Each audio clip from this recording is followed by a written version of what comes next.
This is The Shift, Stories of Resistance and Resilience, a multi-platform conversation series produced and hosted by Mark Travis Rivera, the professional storyteller. I believe that we must embrace the power of stories to create a more inclusive world. So this series aims to share perspectives, insights, and stories from professionals around the world about the role that resistance and resilience plays in our personal and professional lives. So, tune in, listen up, take notes, and recognize our shared humanity. This is The Shift.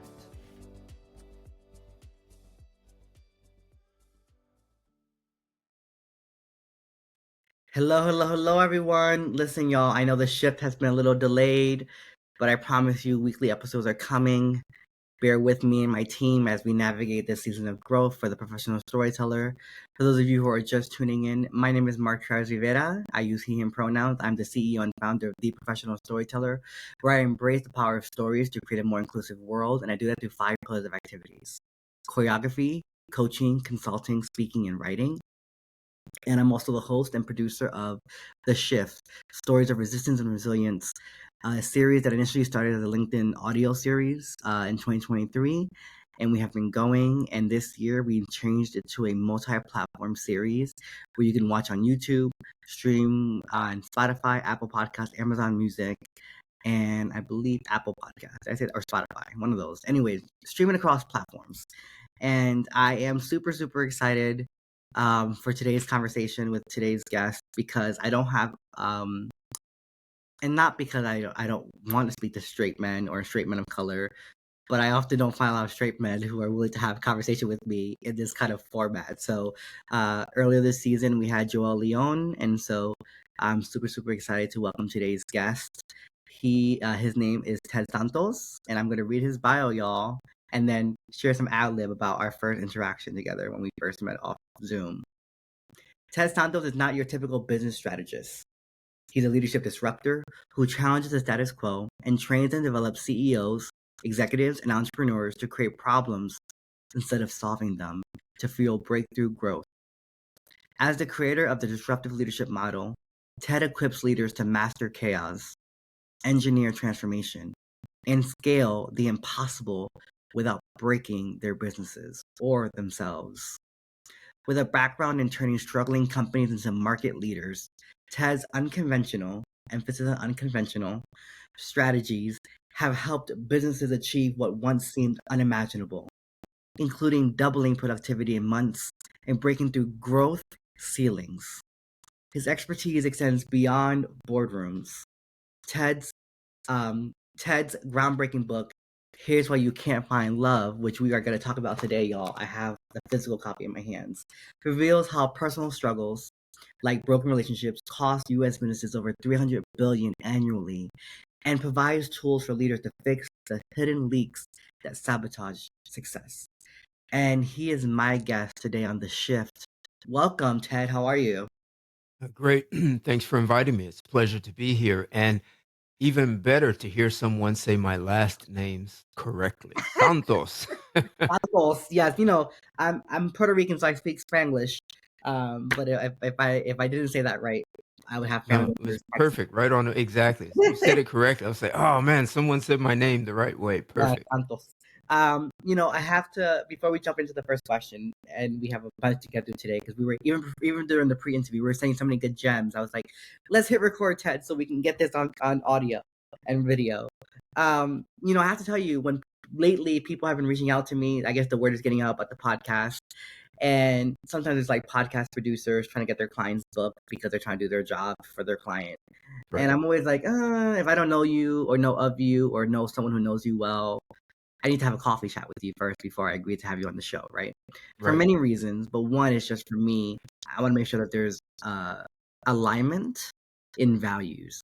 And value alignment doesn't always mean that we agree on everything or we have this approach, but we are engaging in this work in a similar ethos, right? Okay. And what I appreciated about our first conversation was, it was clear that you and I didn't agree on everything, right? Or we didn't have the same approach to everything, but fundamentally we want the same thing, right? For people to be better leaders, for businesses to grow. And we both see love as critical tools for that. And how we approach it might be a little bit different, but I was fascinated by you. And of course, your background as a man of color. I believe you're Brazilian, right? Am I remembering that Yes. correctly? Brazilian. And I just really, really, yeah, I was just fascinated. And we'll go into the book in a second because I cannot wait to talk to you more about this on camera. But before we go into um, the conversation today, who are you outside of the professional highlights I read in your bio? Sure. Uh, if I were in an elevator, I'd say I'm in the business of producing miracles. That's Mm, what I do for a living. And CEOs, they hire me when they are looking to create a breakthrough and they're not sure how to do it with existing resources. So I work with them to create disruptive strategies that turn into either disruptive technology or allows them ultimately to penetrate an untapped market. It's going after revenue that wasn't part of your normal trajectory. And then I work with them to transform corporate culture to ensure that the culture of the organization doesn't sabotage the breakthrough initiative. And a lot of times, I think people either underestimate culture or they see it as something that's sort of pushing a rock uphill. It's something that's so difficult. I mean, I've seen so many CEOs of large corporations say transforming culture is the most difficult thing for yeah, them to do. So if people can have that as if you can create a culture that has built into it kind of a mechanism that allows you to be more nimble, then it becomes a lot easier to have breakthrough initiatives and your company's more nimble when the economy changes. yeah, Interest rates go up or there's a pandemic or your competition changes and now you have to play catch up. So yeah, having a nimble organization, it's really very much about mindset. It's not how much you pay your people. You don't want to underpay them, but right, it doesn't matter if you have ping pong tables and yeah, Pac-Man and all that. It's social anthropologists say a culture is a network of conversations, and that goes for a family, a country, a company. And so, what people say, your employees, your vendors, your clients, what do they say about the company, within the company, to their family, at the water cooler? And it's even some of the things that they think they cannot say. And yeah, all of that is what your culture is. And yeah, some companies say our culture is toxic, and other companies say our culture is we're a group of champions who can do anything. yeah.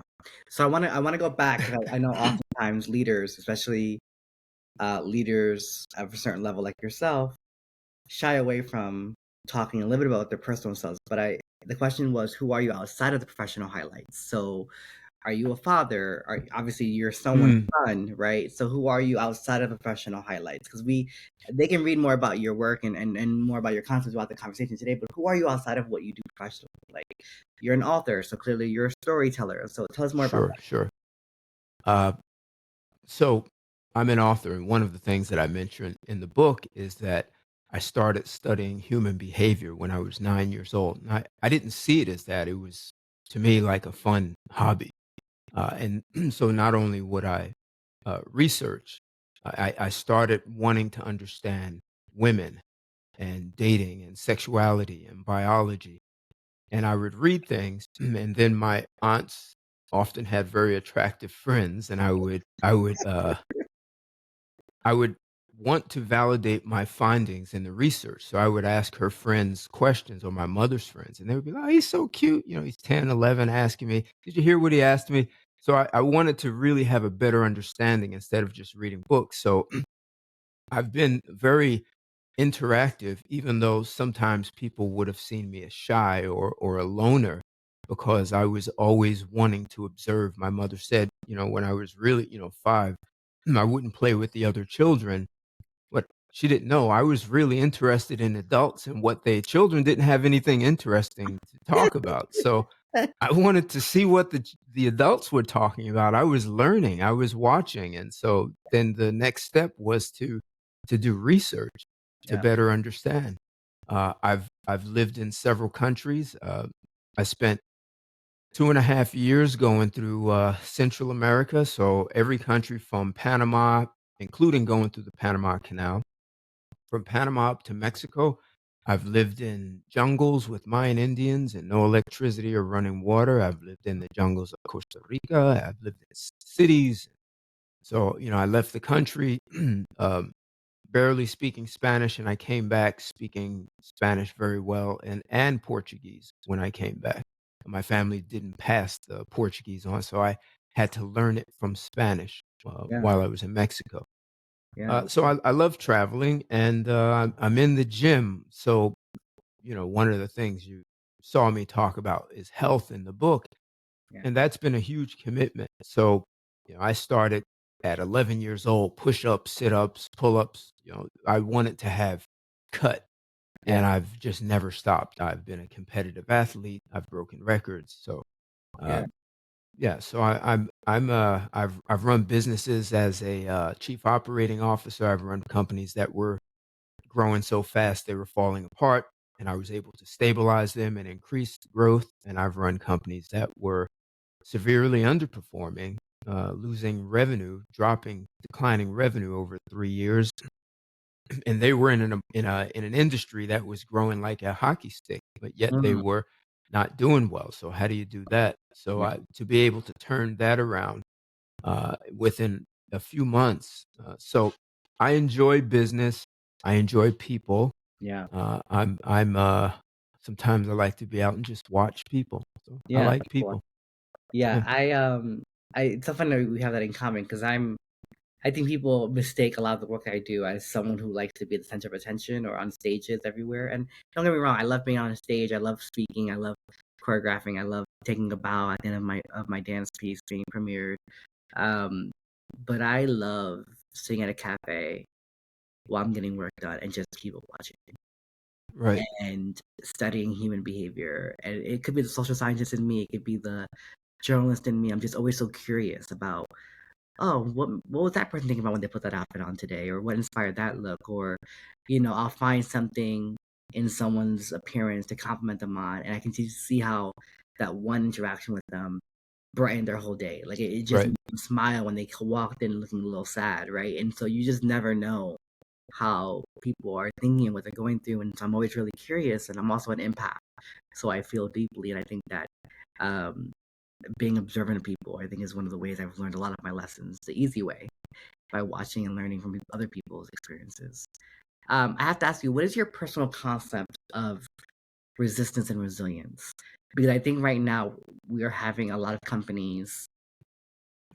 Right now, I'm thinking of Target, for instance, experiencing a volatile moment, right? Because they rolled back on their equity initiatives and Mhm. commitments Right. in the era of Trump 2.0. And they're seeing the boycott, and the boycott, while many laughed and said, "Oh, that's unrealistic. It's not going to make them change behaviors. It's not going to."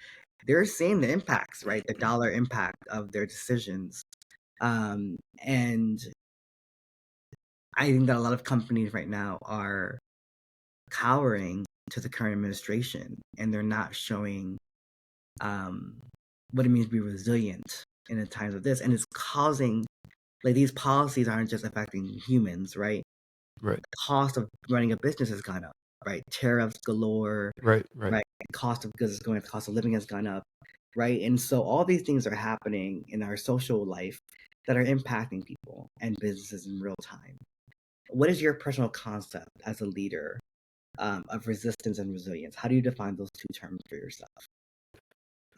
So I'm not sure if you're asking me generally or you're only asking me in the context of politics and Target and Just policies. generally, just generally, generally speaking, like how you approach your life, professionally or personally, your concept of those two terms.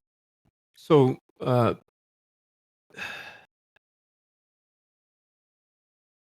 maybe this is you might say an extreme way, but so one way that I look at resistance is that the person is not necessarily resisting what's in front of them. They're having a whole conversation with themselves about what they think it represents. And uh you often see people say, "Oh, I would never do that," or "I don't like that." And it's like, "Well, have you ever tried it? Have you ever done it?" No. But so there's something, some thought that they're having, whether they inherited that from their family, their environment. It seems that resistance has nothing to do with what's there, because oftentimes people say, "Oh, I would never do that," and they try it, and it's like, "Oh, I really like this." So what were they actually resisting? There was some conversation saying, people like me don't do that, or this, Mhm. I would never do that. I don't like that. That's going to look bad. But somewhere they heard that, and they're now living like it's a fact of life. And then when they try it, it's like, oh, wow, there's a whole new world that opens up. When it comes to resilience, uh, for me, I see resilience as after the fact. Resilience has its place. Something happens, and how did you recover? Mhm. I'm really more concerned about it and more in a context of self mastery, so that you can manage what's occurring in real time. So you don't have to have something come at you and then you recover quickly. You're able to manage it right there in real time. So there's no resilience. It's being able to effectively dance with it and engage it. So oftentimes people can have resistance for something that's coming at them, and then they need resilience. But if they would have sort of flowed with it instead of Yeah, fought against it, there would not have been any need for resistance. There was nothing. I'm sorry, there wouldn't be need for resilience because there was nothing to resist in the first place. yeah. I love that. I think one of the things that and I think you're probably the first guest to marry those two terms in that way around. Excuse me. Sorry, it's been a long day. No, I'm sorry I'm boring you. No, I'll you're speed not up. boring. I'll speak a lot faster. Or maybe tal Santos, vez yo no, it's nothing necesito about hablar contigo en español. No no, sé. no. You are nothing. Nothing about you or this book is boring. Let me tell you this much because you had me gagged. We'll get there in a second. But I think you're the first person to kind of marry those two terms in that way around, right?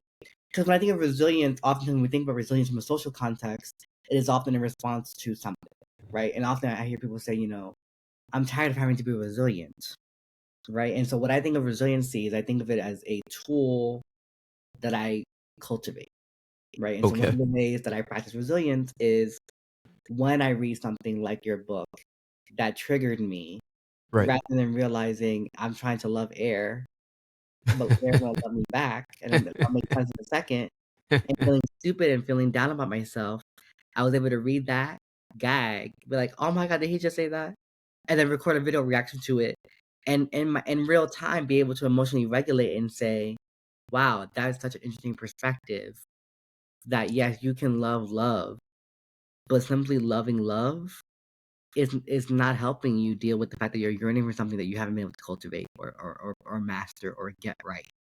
And I think sometimes, especially in seasons of growth in my business this year, I've been beating myself up because professionally I'm excelling. And in my Mm. personal life, I feel like I am the J Lo of my friend group, the Jennifer Lopez of my friend group. And it is very difficult because I love love, right? And so I really appreciate you kind of explaining that because I think that's so true. We often think of resilience having to be something that we do in response to, but if we cultivate the ability to be resilient in the midst of transition, in the midst of chaos, right? Like right now, our Exactly. entire country is being disrupted. Everything, every guardrail, every way of life, every settled law that we thought was settled law is all being disrupted, right? And so suddenly we are experiencing professionally, personally, socially, as a country, as a collective, we are experiencing such a disruption that so many of us don't know how to handle it. Understood. Yeah. And you have this piece of technology called artificial intelligence that they say is going to be a threat to many jobs. So how do people navigate that? Uh, do I am I facing obsolescence? But if you go back, let's say 170 years ago, about 97% of the jobs in the US were focused or dedicated to agriculture in some way. Mm, Now it's reversed. It's about 3% of the jobs.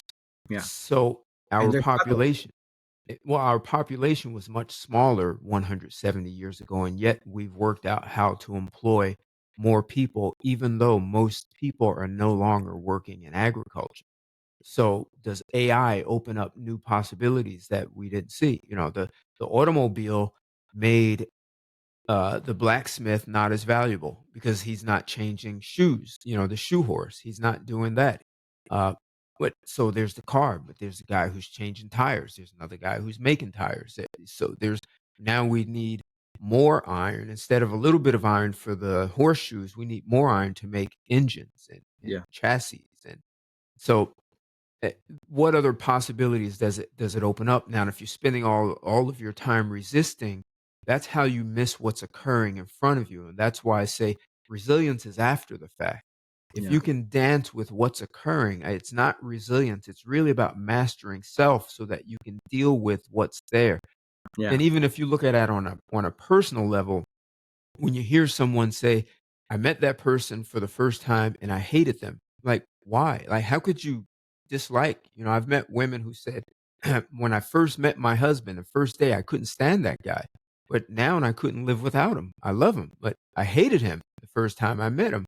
So Yeah. what is it that she was resisting at, that had nothing technically it had nothing to do with him. She was resisting. Most likely, he represented something. Maybe it's the way he dressed, or the way he spoke, or the way he wore his scent, the way he smelled, his cologne. It reminded him of some guy, and she feels like the other guy played me, cheated. So this guy is going to be the same. Or he's from this town, and I know every guy in that town is. And so, you just have all these presuppositions, and that's what gets people in trouble often, as opposed to really, w- I would say, we're not really taught to want to understand people and situations. And as a result, we are really don't do a good job listening. And this is going to sound strange, but the major reason most people do not listen well is because they haven't been trained to listen. People Mm. think listening is just a natural, organic thing you do. I hear people say, well, you have two ears and one mouth. That means you listen twice. That doesn't help people. Yeah. Uh, what what is more helpful is what I was saying to your answer about resistance.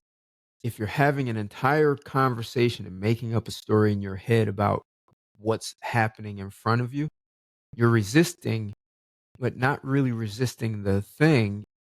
You are listening to something that's telling you, "Don't deal with that." Yeah. It's more protective. So you're not really listening to what's occurring. You're listening to what you're saying. And Right. and so you're that's why most people are not listening, because they are listening to what they're saying to themselves, and they're listening to their interpretation of you and what they're saying. Just like people can Yeah. have an interpretation of you and never really listen to what you're saying, because they're listening to their interpretation. Right. And that's a good segue to your book, because I have so many thoughts on this, and I have to tell you, I told you this pre-interview because you asked me what I thought of the book. I was so surprised by the writing approach you took to this book. It felt like I was reading a book of fiction. It felt like I was reading a screenplay of sorts or a TV script. And it was such an enticing, and there was so much descriptive. I felt like I was right in the room with y'all. I felt like I was in that room and I was gagging along with the audience when you said what you said about wait. And to your point around active listening, and you in the book you refer to as affectionate listening, which I always tell people I have done work all over the world, and some of the best reactions to my work I ever got were from the people I expected it from the least from, Mm, right? So once, many years ago, I got an email from someone who was in the audience who was not openly queer, but he was part of the military, and he says, "Your story resonated with me, and I know on the surface we look nothing alike. okay. Man, do I hope to be as courageous as you one day." Right? Really? Someone who fought in wars for our country. Right. I hope I can be as courageous as you one day. Meanwhile, Wow. my triple ass can never even be thinking about being in a war or in a battlefield Right. anymore, Right. because that's not who I am. I'm a lover, not a fighter, right? And so, you know, stories connect us. And on the surface, you and I may not have a lot in common, right? You would think we probably have zero things in common, and you would think, well, what these two guys talking about on this podcast about Right. love, leadership, and communication. And then I'm trying to read your book, and I'm just like, oh, that was a little scandalous of a way to say it. The initial shock of what you said was like, did he just say that? And then you go into the explanation of your thoughts, and I'm just like, oh, yeah, because that makes sense to me, right? I wouldn't have said it the way you initially said it about the weight. And you got to read the book to really get it. The book is called "Here's Where You Can't Find Love." Is available, I believe, where most books are sold, right? Amazon, Barnes and Noble. Amazon, Barnes& Noble, and you can Yeah, even go into a brick and mortar Barnes& Noble, and they yeah. will have it for you in And Barnes& I Noble. will link it to the in the show notes. So you'll please read this book.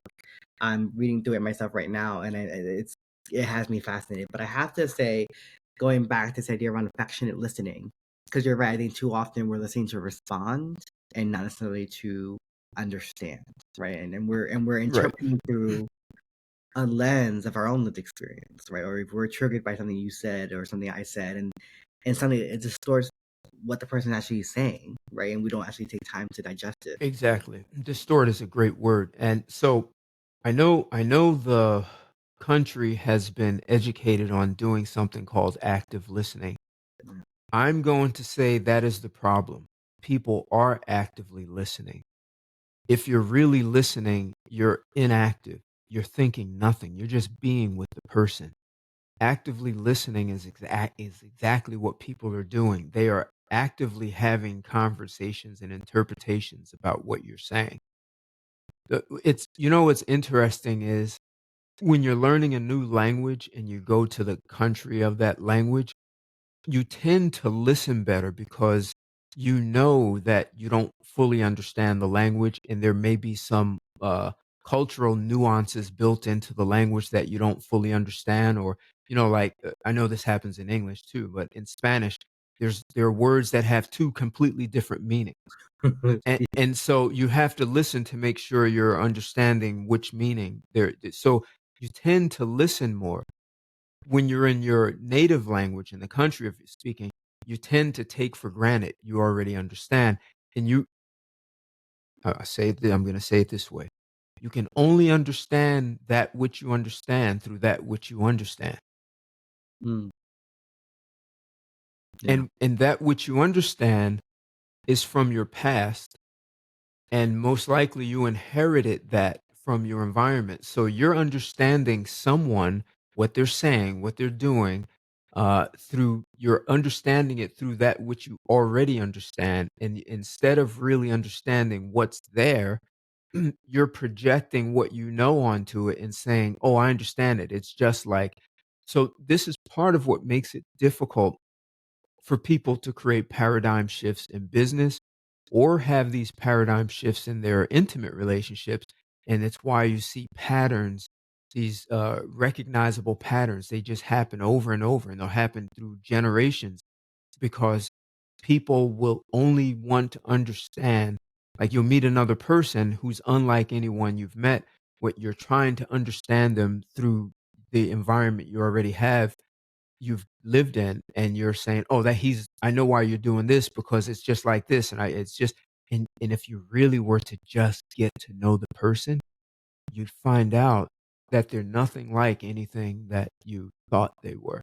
But we don't do that because we are actively having conversations with ourselves about the other person. So if you have two people speaking, technically there are four conversations going on, one out of each person's mouth, and then they're having an entire conversation in their head about what's being said or what the person is wearing, the way they speak, the way they smell. Like there's so many different things, and you often don't even hear the person because you have all this activity going on. So to be able to really listen from nothing, and I know uh, I'm kind of really taking a leap with that statement, but being able to just be with a person. I didn't say if I said listen affectionately, but that is an interesting way to put it, right? So I have affection for you. I really want to get you. I want to get you as a human being. So I'm going to affectionately just be with you and listen to what you have to say. And if I don't understand something, I have a question. Yeah, and I have to read this part because this is the part that if I still had hair, y'all. For those of you who are watching and not, for those of you who are listening to the episode and not watching the episode on YouTube, I'm a bald-headed man, and I told Ted jokingly that if I still had hair and I read this paragraph, I would have lost the little follicles I had left. Um, but gosh, I have to just read this. I'm just gonna read it from the book directly. Um, Most people fall in love with ideas about love, Ted said. It almost has nothing to do with the person they claim to love. I've even heard women say that they are happy to be in love with love.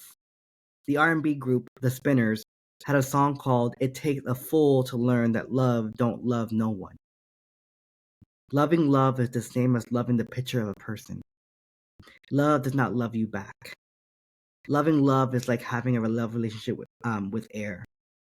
Just because air is there for you doesn't mean it is in love with you. It's just there. And I always joke around that I am the Jennifer Lopez slash Adele slash Taylor Swift of my friend group. And one of the things I would tell people is I love love. And when I read that, I was like, oh my gosh, this is why I beat myself up so much that Mm. I can't seem to find the right partner or date people who can meet me at the level that I'm at. And it's because I think I've become so in love with the idea of love that I'm seeing it through a lens that I think really limits the spontaneity of love to just appear and for a loving person to emerge in my life because I am so fixated on the Disney Channel, Disney movie version of love. Exactly, exactly. Yeah. Right. Tell me more about, and I know we have to go soon because we're a little over time.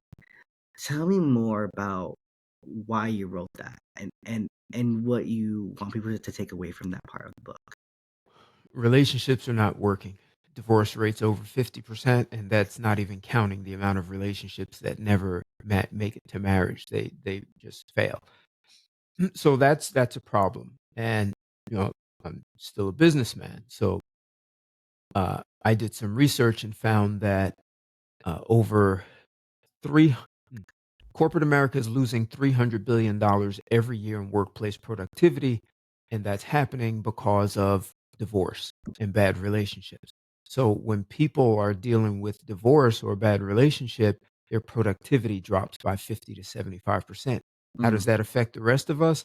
Well, imagine you have a bunch of a proportion of your employees are unproductive, so that's affecting how affect your margins. It affects how well you perform as a business. So you lay people off.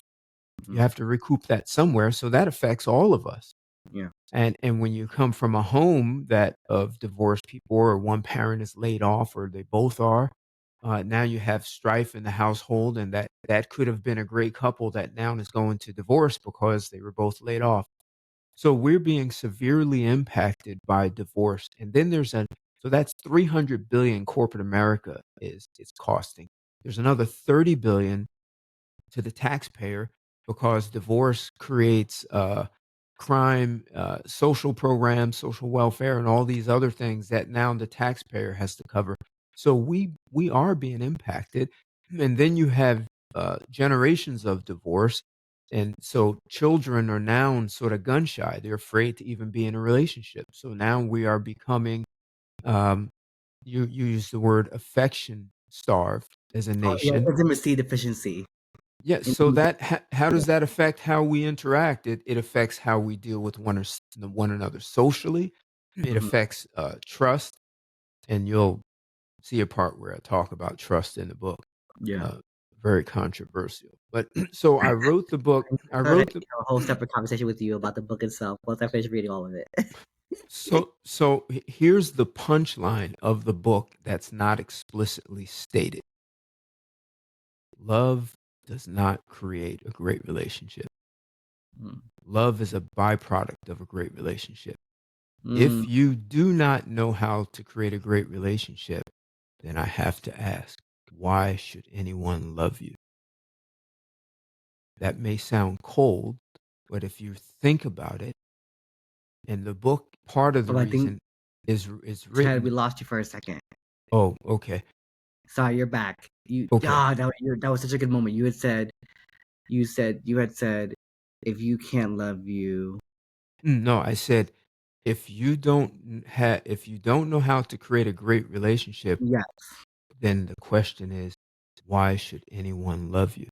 watch anyone love And I you. Yeah, know that sounds harsh, it sounds cold, but the part of the reason for the book is so that people have a better understanding of self. So the book takes the reader on a journey of transformation, and it also helps you better understand who you are, what you really need in a relationship, and who's compatible with you.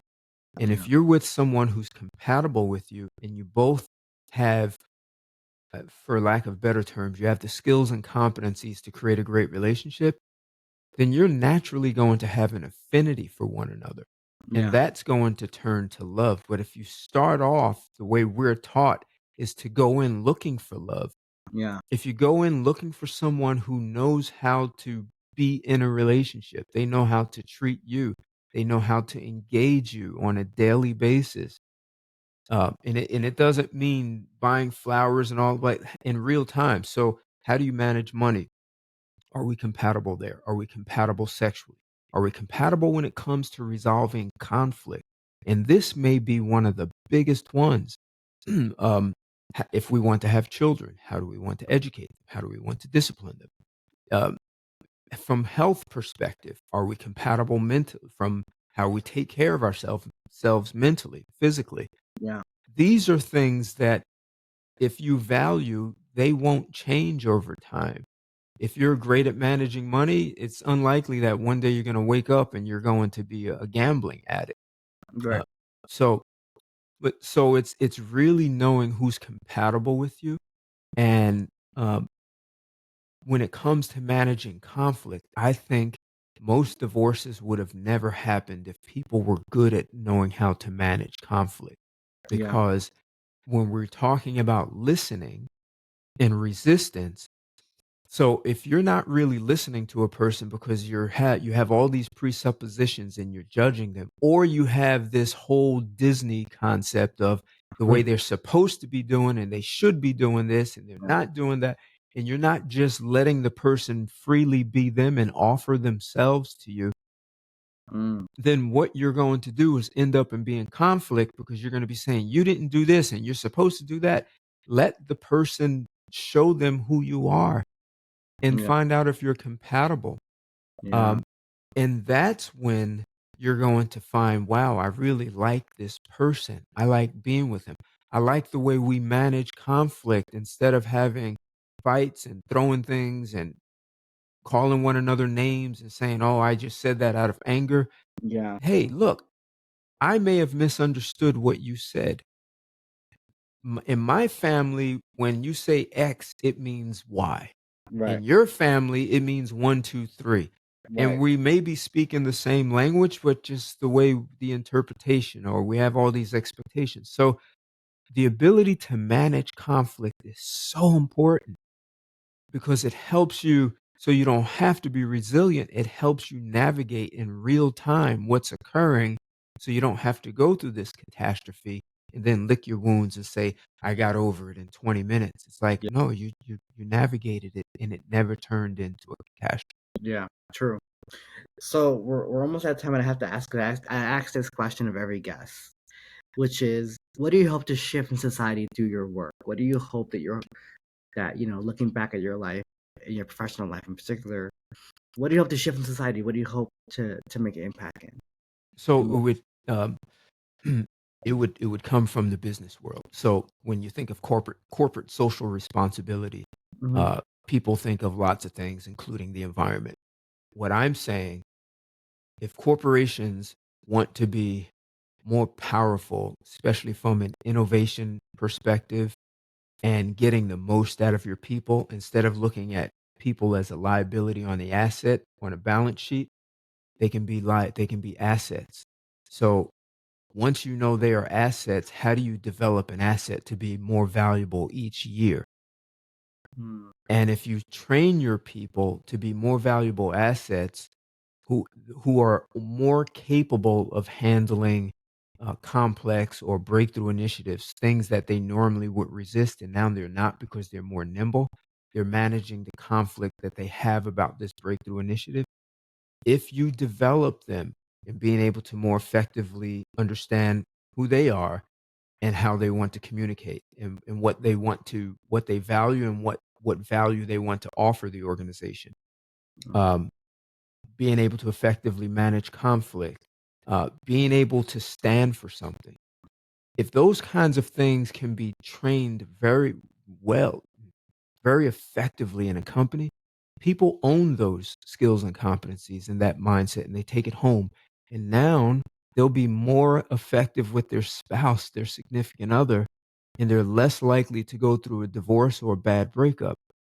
So Yeah. what you'll have is corporate America transformed the culture of a nation by training people to be more effective in certain areas that benefit business, but then it benefits the person's personal life. Yeah. So now you have people more effective professionally, more effective personally, and you have employees who are more engaged, and they are actually going to be more innovative, but they stay married Yeah. and you don't have broken families, Yeah. and that affects the quality of workers that you have. So to have corporate social responsibility be the corporation transformed people in such a way that they drove the divorce rate down to close to zero. Well, thank you. Thank you, Ted. Thank you for your your willingness to show up and be heard and seen for exactly who you are. Mm. I know that's not always easy to do, especially when you have what some might call hot takes.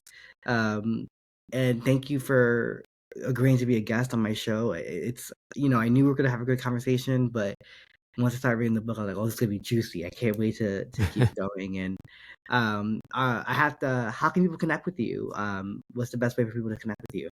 You can find me on LinkedIn at under Ted Santos, or you can find my website at turnaroundip.com. And IP is like intellectual property.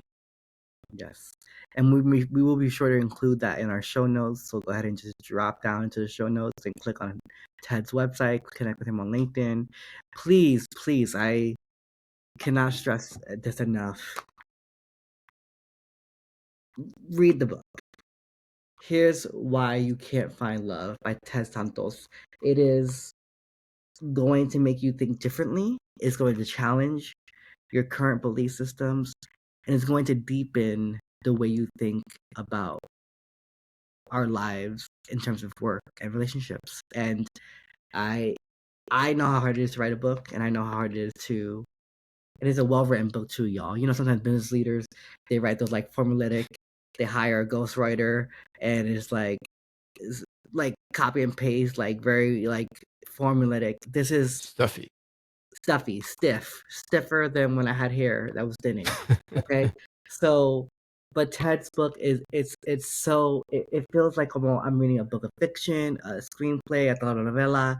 Like it's so juicy and the descriptive writing and people know I don't just say that about everyone's writing. Like if I say like I really enjoy the writing of this book and his approach to it, I'm being real because I would tell you Ted about it like the approach to the writing. It was really, really, really refreshing to read a book about life and business and have the writing be approached in such a human way. Thank you for that. Yeah, Thank you. very well done. I cannot wait to finish reading this, and we'll schedule a coffee chat separately to talk about the rest of the book because I'm sure we're gonna have more debates and dialogue this. So thank you so much, everyone. Be sure to share this podcast with your friends, your family, your colleagues. Okay, it costs nothing for you to watch and share. It does cost me to produce. So please support small business owners, support Ted's work, support my work. My new website is live. Check it out. It's www.mark marktravisrivera.com. You can learn more about my work as a professional storyteller. And as always, take care and be well. Thanks, Ted. Thank you.